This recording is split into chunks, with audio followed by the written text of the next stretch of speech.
Not all Formula One fans respect the sport. On the grass, and what on earth is he doing? Crossing the race track during the Grand Prix. In fact, many fans are only around to frustrate drivers and the public.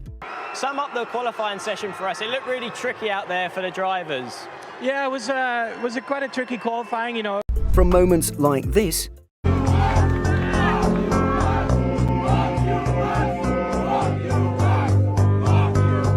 to moments like this.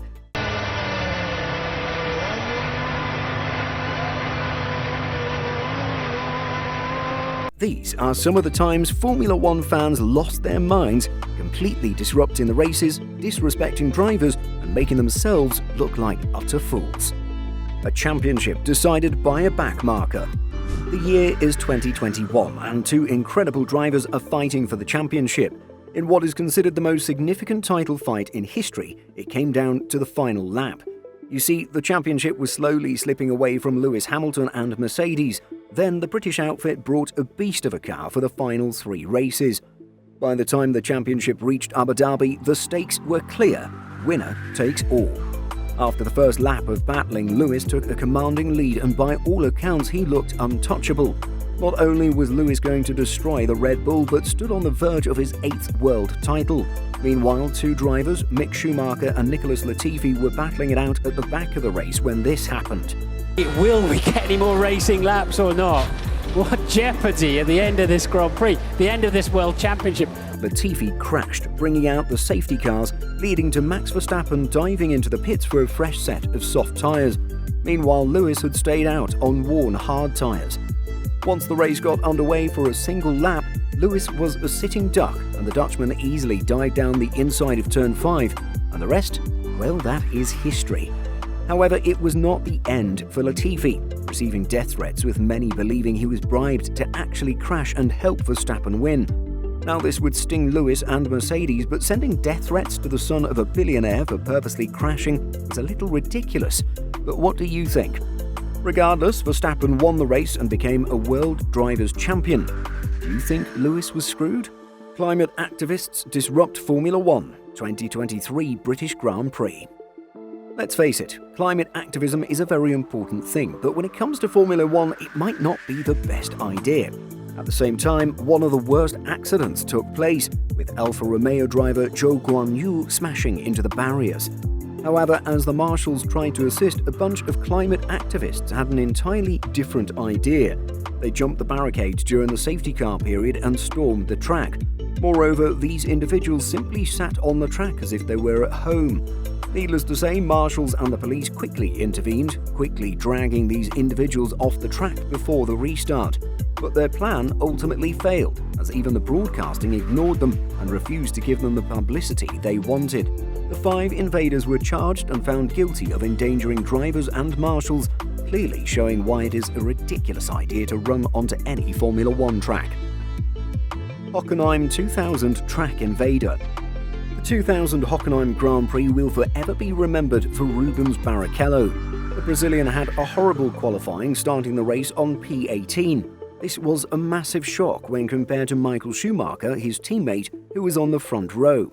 However, Barrichello had a plan, and just a couple of laps after lights out, he was already in P10. He had made an astonishing 8 overtakes until this happened. A man by the name of Robert Selly ran onto the track. More specifically, he loitered around the racing line where most drivers were going past. In a sudden movement, he ran across the track, forcing drivers to slow down and swerve out of the way. The safety car was deployed, and it took a host of marshals to remove him. But Selly was not just a random fan. He was a former disgraced Mercedes employee who was on the track and demanded his job back. Needless to say, he didn't get his job back and would receive a massive fine for his ridiculous antics. But as strategies faded under the safety car, the rain came down. While everyone entered the pits for new tyres, Rubens Barrichello chose to stay out. The gamble paid off, and after enduring the wet track, he would emerge as the winner. Barrichello moved from P18 to P1 in one of the greatest drives of his career. Tifosi invades Monza. The 2000 Italian Grand Prix was one for the ages. Ferrari had not won its home race in 4 years, and Michael Schumacher was the one who wanted to change this. By the time the calendar headed to Italy, Michael had the opportunity to cement his name with the greats like Senna, Lauda and Mansell by winning his third Drivers' Championship. Schumacher was like a man possessed, qualifying on pole and making sure that he would be untouchable during the race. A lot was on the line, including the opportunity to match the record of his hero Ayrton Senna, and the whole Tifosi knew this. From start to finish, the German absolutely obliterated his opponents, with no one coming even close to him. By the time the race had finished, the unthinkable happened. Not one or two fans, but the entire grandstand ran onto the track. With cars zipping by at close to 200 miles per hour, this was extremely dangerous, but everyone wanted to share in the success of the greatest F1 driver in history. Michael literally had to stop as he was driving into the pit lane, indicating with his hands that fans should get out of the way.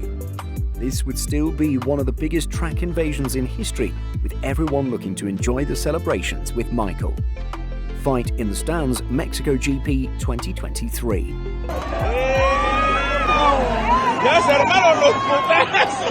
Whenever the calendar heads to Mexico, there is often a massive crowd that attends.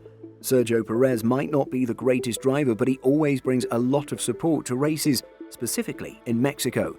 Despite Checo having one of his worst races, connecting with Charles Leclerc at the first corner, it would not even be the worst thing to happen that day. Moments later, two fans began pushing and shoving one another, with these shoves eventually turning into fists.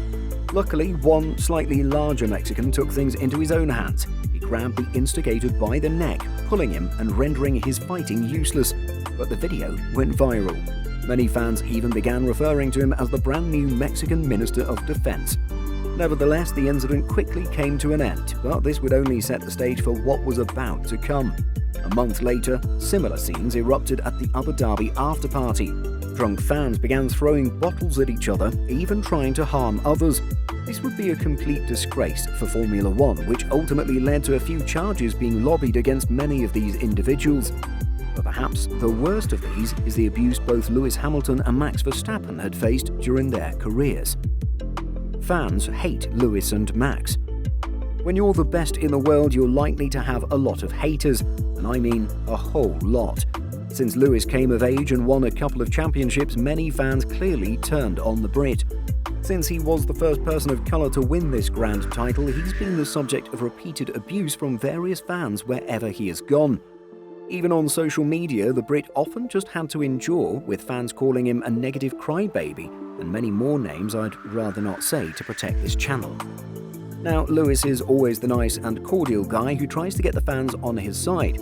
His biggest rival, Max Verstappen, simply doesn't care. However, Max has been the subject of similar abuse, especially when the calendar heads to Britain or to the United States. Max has been called everything under the sun, but unlike Lewis, the Dutch champion always brushes it off, and he simply does not care. It is this attitude that has occasionally enraged fans even more, leading to people calling him even worse names. But we all know Max only cares about winning, and he has absolutely no business in entertaining these disputes. Fans are the lifeblood of F1, and without them the sport would cease to exist. But occasionally, emotions get the better of these fans, and they often don't realise the damage they cause. Fortunately, drivers are professionals and know exactly how to deal with such hatred. But what do you think of these fan invasions, and is there any we might have missed? Give us a shout in the comments below, and please make sure to subscribe for all things Formula One.